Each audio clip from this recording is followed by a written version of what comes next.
If you care, let's go through it. Now, my suspicion is many of you out there who want to say, oh, fake news and lots of voter fraud and the media covers it up.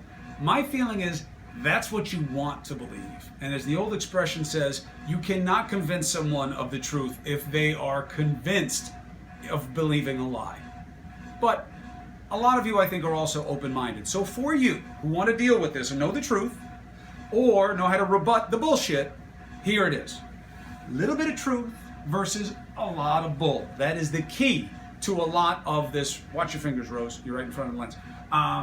The key to making a conspiracy theory work, okay?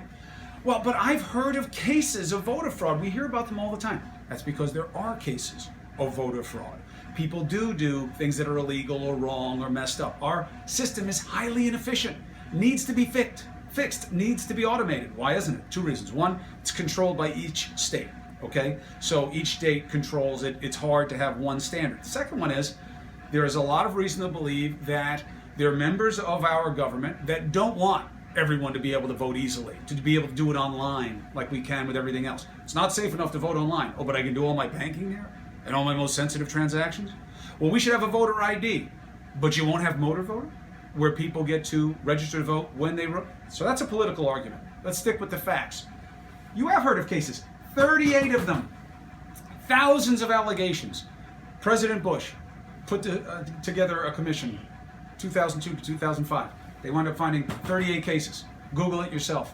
What you'll find of those 38 cases, less than a dozen wound up in anything real. And even when they were, a lot of them were pled out and otherwise insignificant. Well, then how do we get millions? Trump loves that number. Washington Post, blog, true.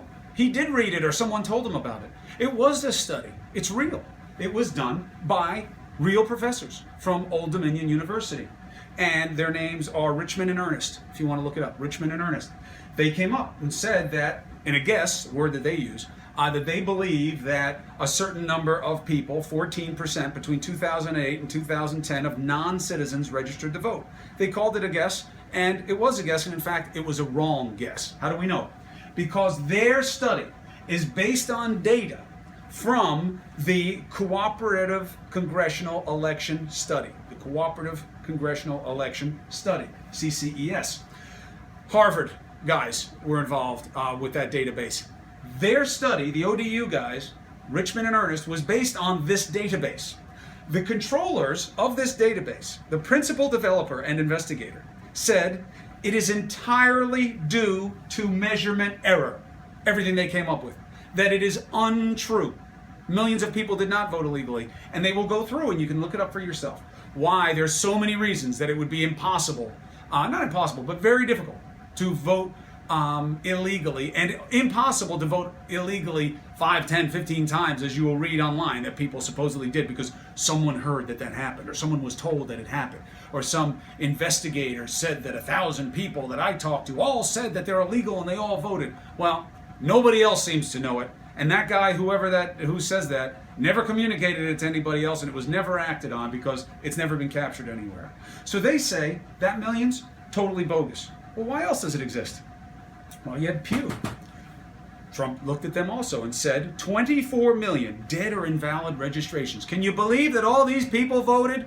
Trump said, and they're voting obviously for someone else, not Republicans. Not true. The Pew people said never in their report did they allege that any of these people voted. They were talking about the need for updating the system. There's nothing in the report that suggests that any of those people voted. It's that the registrations are invalid, that these people who are on the list are actually dead. Now, how do you vote if you're dead, right? So the suggestion would be, well, somebody took their identity. No. It's not in the study. It's nowhere. It does not exist. So there's a little bit of truth, right? There's a little bit. People do engage in voter fraud. It does happen. Darrell Issa said to me on the show today, out of love, he said he loves me, which is nice to hear, that in my own district, how many cases?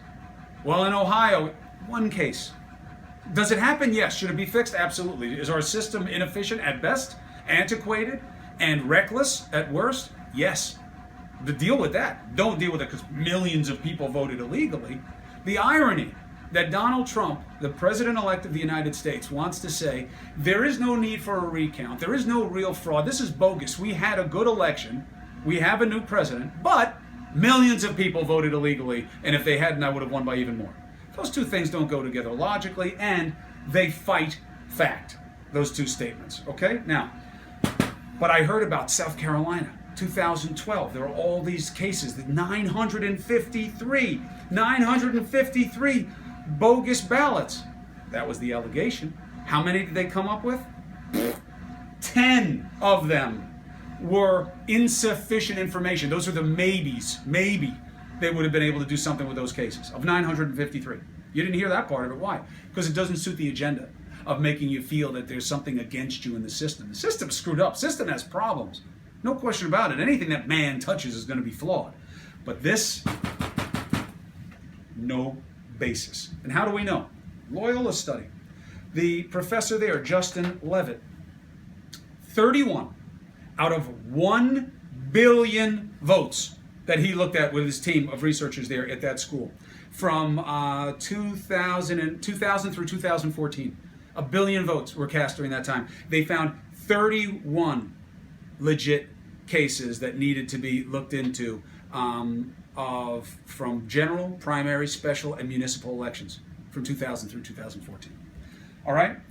Those are the facts. These are the studies. We'll tweet this link as well for Representative Darrell Ison. Don't make it personal. I'm happy that the congressman comes on. It's nice of him to say that he loves me. I know that he's being somewhat facetious about it, but there's certainly no personal animus. This is just about getting it right. That's the job. I don't want to jump on the president-elect for everything that he does, but I do have a responsibility, and so do you, to make sure that our discourse, our dialogue isn't based on bullshit. We have lots of problems and lots of things to discuss, good and bad, but this matters. The fact that, hey, we both know there's fraud. We know it's more than a handful. Well, you don't get to go from there to millions. It matters, the difference of scale. It undermines confidence in the system, and it undermines confidence in whether you can trust what's coming out of somebody's mouth. You don't get to call handfuls millions and say, well, I'm just exaggerating for effect. Facts matter. Last point, fake news. You're not going to hear me use that phrase on the show. You know why? Because it gives a false dignity to bullshit. There's no news about it. It's fake. And I don't understand why Trump supporters want to own fake news. Why they want to say, yeah, well, that's wrong. That guy shouldn't have gone with the assault rifle into the pizza parlor. But, you know, the mainstream media has said it. Why draw this contrast? Media screws things up. Everybody screws things up. Again, all that is touched by man is flawed. Look in the Bible. It'll tell you that. But why would you want to draw a comparison between this BS and what you get from the mainstream media? You may not like things that we say, but this is designed to be fake, okay? For the media being wrong about Donald Trump winning the election to be fake news, that would mean that the media intentionally ignored the reality that Trump was going to win in order to deceive you and make sure that Hillary Clinton won. Just think about that. Think about the necessary initiative of coordination on that. The media is not a monolith. It's all competitive. They don't really go together on anything.